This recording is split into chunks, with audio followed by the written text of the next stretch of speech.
everyone. This is Ty Slatter. Amirah King. And this is Blacktop Convos, brought to you by GTA Sports Network. So if you haven't already, make sure you follow GTA Sports Network on Facebook, Twitter, Instagram. Like the page, subscribe to the official YouTube channel, GTA Sports LLC, for more content like this. How you doing today, man? Pretty good. How you doing, huh? I ain't gonna lie to you, I'm a little nervous. This is my first official virtual version of Blacktop Convos. Oh man, I'm nervous. I ain't gonna lie to you. Just trying to catch you up to speed, bring you to 2020, because you know you like to hang back there in the 90s with your 80s and 90s hip hop. Times have changed, man. You know, this pandemic got everybody using these apps. But we're gonna go ahead and kick it off with ladies first. So what you got for us? Ladies first. The main event is definitely last year's MVP and champion of the WNBA. Mm-hmm. We have Elena, Donne having some issues with the league doctors. Pretty much, she has, a health condition. Like last year, she had like back surgery and whatnot, but the major concern was more in terms of the Lyme disease that she has, and because it's a high risk thing, she was advised by her personal doctor that it wouldn't be the best idea for her to play the season because of her condition and with COVID in the bubble. So with that, she submitted, paperwork and documentation to the league doctors, but the WNBA league doctors pretty much said, like, we're not going to approve your pass, so to speak. So it came off like, well, you kind of have to choose to participate and kind of risk your health and well-being to play this season in the bubble, or not play and forego your salary. That's how it was framed to the masses. Part two of that is, it's only been one article that I've seen that came from like Bleacher Report, and they're saying that even her coach was like, he wasn't sure why. I guess maybe Elena said that, or why it kind of came off that way to the masses, but they claimed that they were going to pay her, and it seemed like more so the team was going to be willing to compensate and not so much the league itself. I'm not sure how this is all going to work out going forward, but it still seems all kind of iffy and questionable to me. So basically, from what I got from it, just from what I read from it, and you kind of summarizing it up right now, it seems like the league doctors didn't take her condition seriously, and basically were trying to bully her into just playing. Because, in my opinion, and correct me if I'm wrong, Elena Donne is one of the faces of this league. I'm not going to say she's the face, but due to the fact that she is a former MVP, a more recent one at that, it's safe to say she is the face of the league. And you're basically telling me that the W, being the league that it is, only in its early 20s, hasn't been around very long, hasn't figured out yet that you don't discredit, or in some circles would just flat out say disrespect, the faces of your league. Because when they lash out and speak out against what the W has done, in her case, her situation, I would say it has a ripple effect across the league. Sure. No doubt about it. So yeah, I think that was I think it was mishandled, and the fact that the PR team tried to spin the news by dropping an article on Bleacher Report, which is a credible source in most cases. I would say Bleacher Report is very is a popular source, and I think it's also has a level of credibility that I wouldn't be surprised if the WNBA reached out to Bleacher Report to have that article, the one solo article that you found that actually speaks on her getting paid, whether she opts out or not. Because even when I looked, the only other site that has dropped an article agreeing that she'll get paid regardless of that the team intended to pay her, whether she played or not, is this website called The Insider. But, I mean, again, it wasn't ESPN. It wasn't Fox Sports. And then, like, so the main big names aren't blasting as much as they were blasting, she's not getting paid. Oh, yeah. When they said she's not getting paid, the world stopped. Yeah. Wait, you're not paying your former MVP, your league MVP? Like, current MVP, because right now, like, the season hasn't started for this year, so, like, last year's MVP champion, like, that's like Giannis or you stole it. I was about to say that. Yeah, like I was like, NBA would not make that under. You don't discredit or try to basically call your MVP, your current MVP, a liar, because now it comes off, because that's how I read it. It comes off like, okay, we don't understand why she's coming out making these statements about what we said we weren't going to do when we intended to give her money anyway. But mighty funny, the article, or two articles, since that's the only ones we found thus far, those didn't come out until after the backlash. Until after everybody said, we're standing with Elena, we're going to support her. That's not right. What are we playing for? What do we stand for? We say we're a league that stands up for equality for women and this and that, betting on women, and yet still when one of the biggest women of our league says that she has a disease that could, be a high risk factor and she shouldn't play, she wants to opt out, you basically tell her she can't opt out, she has to play or not get paid.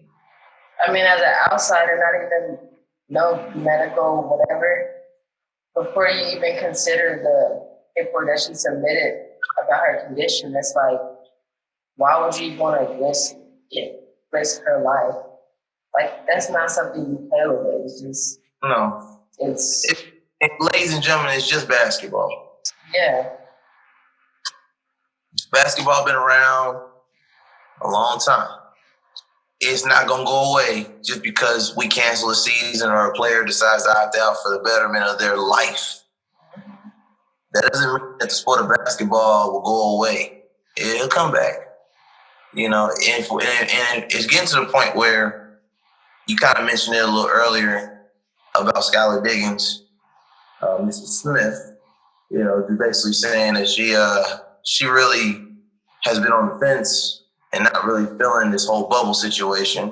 Like a lot of players on both the NBA and WNBA, both sides, there are players that really wasn't too keen or too fond of the idea of being in Florida, considering Florida being a hot spot, considering they're going to be away from their families for a significant amount of time, some longer than others. I even shared on a Heat Check with Antonio Cerner numerous episodes that as much as I wanted the sport to come back for the sake of sports and entertainment, that I didn't like the idea of all these players being in one city at the same time. With everything that's going on, obviously the killings are still going on, the social unrest, a lot of things that are way bigger than the sport of basketball. And to have all these players and people that could be impactful and could make changes in their hometowns and where they, their residences, where they live, you got them all going to one place to play a sport. And putting them all essentially at a risk because the spot that you got them going to is arguably the hottest spot in the country right now. It's top 3. I could say number 1 is you want to pull out the numbers, but we're not the news. We're not CNN or Fox News. We're just GTA Sports. We're just giving you sports content that we get, that we're known for. So I'm not going to bring out the coronavirus numbers here. You guys got that everywhere else. I don't want to talk about it. Put your mask on, wash your hands. I'm going to give you the precautions that we all should have been taking before this thing even became what it became. But whatever. We'll get back to sports. I just don't like the idea of the bubble, and the fact that the league is already catching hot water for a plethora of other players and other things that have happened. Let's not forget the owner of the Atlanta Dream being who she is, being in the position of power she's in, and making these statements and thinking that she shouldn't be held accountable. So, when you got that on one end, you got players that have life-threatening diseases being basically forced to play, or they're threatened that they're going to lose their way of living. Can you imagine? Like she said 64 pills a day. And then like if she were to like lose her salary, like just funding prescriptions and medication alone, like that's sick. That's borderline evil to like think about it. If you're just looking at it for what it is or what it could be, like that's messed up. And I would be like embarrassed. So I don't know if we should expect a statement from the lead doctor of the WNBA or even Kathy, but it's making them look real bad and questionable right now, in my opinion. I feel bad for Kathy, the commissioner of the WNBA, mainly because she's in a position that she can't win. Basically, I feel like she picked up the job to take all the blame. I mean, there are certain times when you're in positions of power or you get certain titles, and they literally just put you there just so you can take the blame when everything goes wrong. Even though Kathy has a great business background, coming in and knowing how, and basically being a numbers person, really focused on numbers, growth in sales. I mean, I get her back based on what she introduced herself with as far as her experience and background in business. I understand what she was brought there to do, at least based on her resume. But when you're dealing with a league that's never made a profit, and I hate that we even have to go back to this, but again, it's part of the conversation because this league is not growing the way it's supposed to. It's going in the wrong direction. If you were to look at it on a chart, it's going down. Every season, since its inception, it's been a steady decline. And some seasons have bigger dips than others, but it's still down. And that press is not going to increase interest or engagement.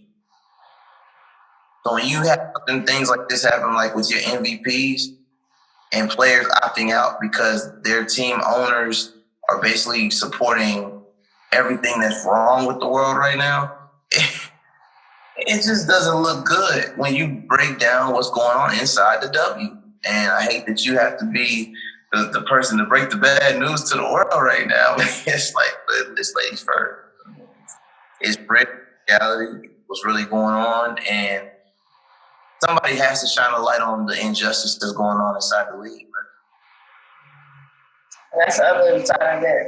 That kind of sucks. It's like when people, as of lately, because some of the most recent press involvement has been positive, but it's been more so negative in terms of like the big name sports, like ESPN, CNN, whatever. They picked up the negative news and energy around Kelly Loeffler situation. Now it's with Donne. It's just like press is press, good press, bad press. It's like I don't want to say people are doing it for clicks, but at the end of the day, you're doing it for clicks because it's news, good or bad. So you're saying they clout chasing, using the W to pretty much be the... That's the world we live in today. So nobody's really like, too good to participate. You know what? You brought up a good point. And it wasn't one that we had discussed initially, but I do want to slide this in before we go to the next topic. Prior to us coming on the air, you mentioned how writers at ESPN, for instance, so we can call them what they are being very lazy when it comes to content, when it comes to articles, when it comes to their selections, their subject matter. They're really drawing straws when it comes to content. I mean, I get it. It's tough trying to do your job and provide, stories, et cetera, when more time than not, you're not allowing everyday people or typical media to be in the bubble. So trying to reach from such a distance to figure out what's actually going on and happening, unless you got, the plug or one-on-one contact with the player that's going to provide you with exclusive whatever, then it's going to be a stretch. And then you get the headlines and videos of who's chugging a beer, and the headline being, so-and-so chugging a beer and pressing on the head. It's entertainment, so that plays a part in it too, but it's just what are we doing? So it's safe to say that even though the W's having its issues, that these writers are sensationalizing the issues just to get more clicks.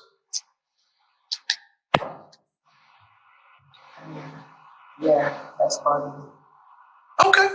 All right, no, that's fair. That's fair. I don't want to go too far in on the W because they need it from the outside looking in. They need more of our support right now than anything to stay afloat because it's getting ugly over there. But let's go ahead and move on. Let's go ahead and move on to the next topic, and we're going to talk about the bubble, but not just the bubble. The trouble that's going on in the bubble. And if you haven't already, make sure you follow GTA Heat Check and check out the latest episode 36, Trouble in the Bubble, where we kind of mentioned a little bit what we're going to dive into right now. But there have been more players that have been diagnosed COVID-19 positive.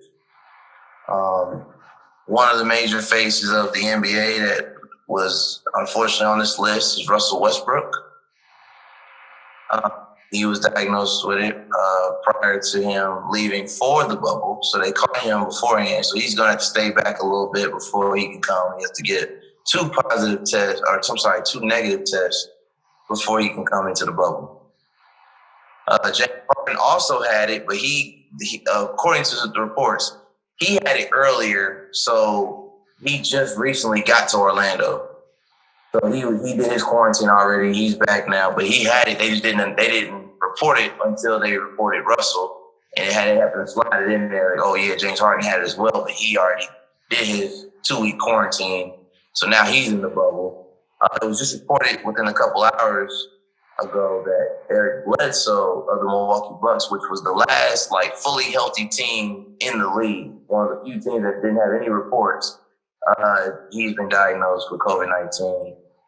He's feeling fine, so they're saying that hopefully he should still be able to make it back with the team before the season starts.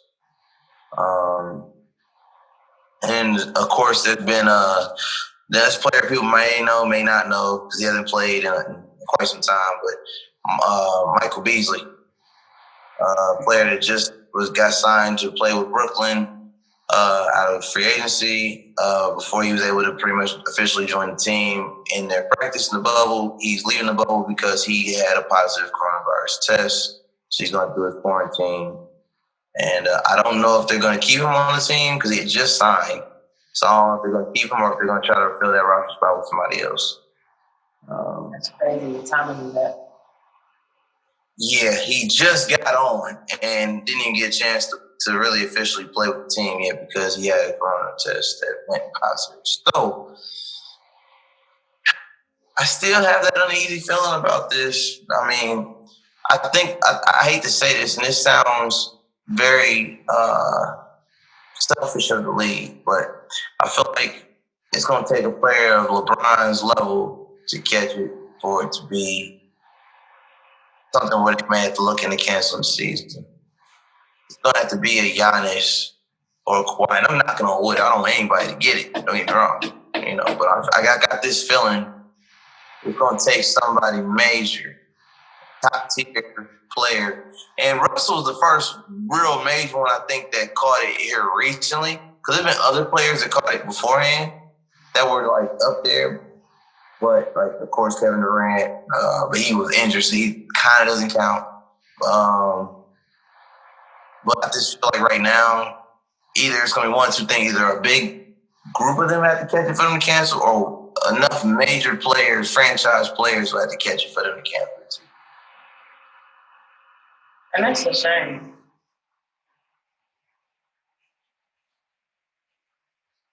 You got something you want to say? I don't like it. The whole. What's your the fact that it's literally a huge experiment with, livelihood. Yeah, and for what? For the love of basketball is what they nah, but for real, it's for that money they lost. They lost a lot of money. They lost almost $1 billion. If they don't get this season going successfully and crown a champion, they're gonna lose over $1 billion in revenue. Now I know that look on your face. They don't know, but I know that. I don't know. It's a very touchy, sticky situation. This is the moment where you're supposed to say, it's okay. They're human. They're not machines. Right. I know that. We know that, but I feel like a lot of people still don't. Like that's not because a lot of people don't see us as. That's another combo, but you know.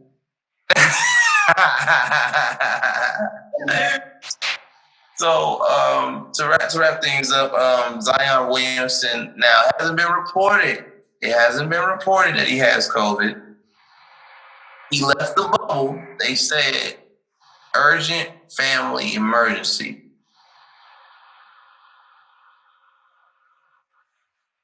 Because Zion is supposed to be the new face of the league, even though nobody's officially said it, that's just kind of what it looks like right now. I don't think that they want that report to come out. So they just said you got to go home and do an urgent family emergency, but he'll be back. And I'm like, so you can tell me that Dennis Schroeder of the OKC Thunder is having a baby, so he left for that. But you can't report why Zion had to go home. Just like they didn't report that Steph Curry had corona. He was one of the first ones. Really? See? But see, the thing is, they didn't report it because the news came out that Rudy Gobert had it, and then they did the whole thing where they shut down the league. All those other players, they let that news go out. Steph Curry had it, but they ended up letting him kind of just like stay, because he's one of the bigger faces. So because it was all new, the whole league is shut down, it was like, well, we won't announce that he had it. It's just like when certain teams would say that players had it, but it wouldn't say who. Right. Well, the Warriors was one of the first teams that had reports of positive COVID tests, but they didn't say who. Because they're former NBA champions, one of the biggest teams in the league. You know, they had a terrible season last year due to injuries. They're still the Golden State Warriors. So it's one of those type of things. I feel like they didn't want to announce it, but I got this. I hope I'm wrong. I'm knocking on wood. I hope I'm wrong. I'm hoping whatever issue they had at home that they get it worked out. Nobody's hurt. I hope everybody's fine. But I'm telling you, something is riding in Orlando. It's all found. It's found. That's what it is. Oh man. But just to wrap up that topic, and that's pretty much it as far as what's going on, trouble in the bubble. But I know for a fact that in the NFL world, I don't know if you read it or not, but Dak Prescott, the quarterback for the Dallas Cowboys, missed the deadline for his deal in regards to his extension for his contract. They reported that his agent was pretty much expecting a $40 million contract or better, but they were only getting offered about 35 to 37 million. So basically he got franchise tagged, which is basically roughly in like small, like lower 30 million for 1 year. And most in history, most time for the NFL, when a player or of that caliber, quarterbacks, when they get franchise tagged by the team that they're with, they typically don't re-sign with them when it's up again. When they become a free agent again, they go somewhere else where they offer them more money because they feel like the team pretty much either said you're not worth what you think you're worth, we're not going to pay you.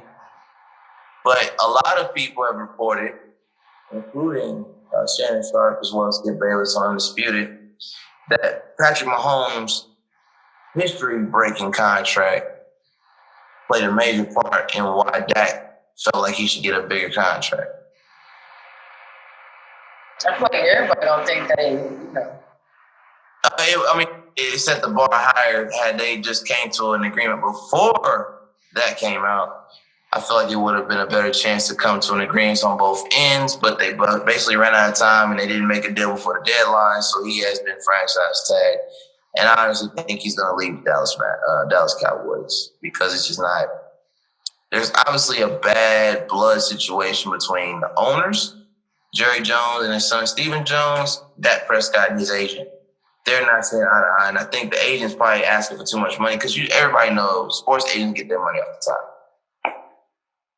So, of course, for instance, Dak might have been okay with $35 million over 5 years. Like $35 million, 5 years, $35 million a year with maybe, I don't know, a certain percentage guaranteed. Because that's what it comes when it comes to the NFL. Their salaries are not guaranteed the way the NBA's are. They may get a smaller percentage is guaranteed with some type of incentives, but it's never fully guaranteed. They have a salary cap. The NBA and other leagues don't really have a cap like the NFL does. So I think that came down to the team not seeing eye to eye with the QB. QB feel like he's worth more naturally because he hasn't missed a game his first 4 seasons in the league because he's still in a rookie contract. But the thing is, on the same side, he's played every game, but his playoff record is not good. He hasn't really made it far in the playoffs. Then you look at Patrick Mahomes, who in his first few years in the league, MVP, Super Bowl. And man's only been in the league a couple years, and look what he's done. So it's just a difference in production and performance. It's nice that Dak's made it to every game with little to no injury, but if you're not performing or getting a team farther in the playoffs to where they're contending for Super Bowl, then the owners have that right to say, well, we don't feel like you're worth that much yet. You haven't really proved yourself yet to us. We don't know if we're ready to commit to you long term yet. And then there's this whole thing about black quarterbacks. But I would say it for another day. Black quarterbacks always seem to get the short end of the stick in football. I feel like there's definitely more of them now. And they don't know what to do with it. Or they don't. It's inevitable. When you have Lamar Jackson, Deshaun Watson, before we do that, let's break down the teams. When you got Lamar Jackson, Baltimore Ravens, you got Deshaun Watson down in Houston, you got Patrick Mahomes from Kansas City, Dak Prescott in Dallas still for now, because I feel like that's going to change. Cam Newton with the Patriots, which I'm sure he'll get paid more if he performs well this year. He's on a 1-year deal. Jameis Winston down in New Orleans, Teddy Bridgewater in North Carolina, Tyrod Taylor over in LA with the Chargers. It's Kyler Murray, I don't forget, in Arizona. It's just at the point where you have to respect the black QB because the league has become predominantly black in the QB. I know they don't like it because for the longest they didn't allow blacks in history. If people didn't know this in the NFL, they didn't allow blacks to be the quarterback. That's the most important position on the field. The highly regarded, held at the highest standard. You are the face of the team, of the franchise. Why do you think people gave Colin Kaepernick so much hell when he started doing the kneeling and protesting? Because he was a black QB. I mean, afro, fist in the air, through and through, you know? So, yeah, it's definitely time for a change. We're going to take over the NFL just like we took over everything else. That's what we do. But, yeah, ultimately, I feel like Dak deserves to get paid more than what they're pretty much throwing at him right now. They pretty much paid him the minimum that they could pay him, being a franchise tag. And it is what it is. It's definitely going to cause a rift in their relationship this season. I'm sure he's going to ball out, and when it's time to re-up, with everything offers him what he feel like he's worth after he puts on a performance he's going to put on this year with a chip on his shoulder, they're going to get a real diamond in the rough. Because he's going to ball out for whoever he goes after he leave Dallas, just to show the league I deserve more. I'm worth more, and you're going to pay me what I'm worth. It's sad that the black people have to go out and show and prove every time just because they don't believe. They don't want to believe. Now we got believers. Well, we want to thank everybody for supporting. This is our first official virtual episode of Blacktop Convos. So we'll work out the kinks on the next one. We're gonna get better. We're gonna get better. But I want to thank everybody for tuning in. This is Ty Slatter and Amirah King. Make sure you check out Blacktop Convos. All the episodes are out now on the official YouTube channel, GTA Sports LLC, GTA Sports Network, Facebook, Twitter, Instagram. Like the page, subscribe. GTASportsNet.com. Till next time. Next time, we out.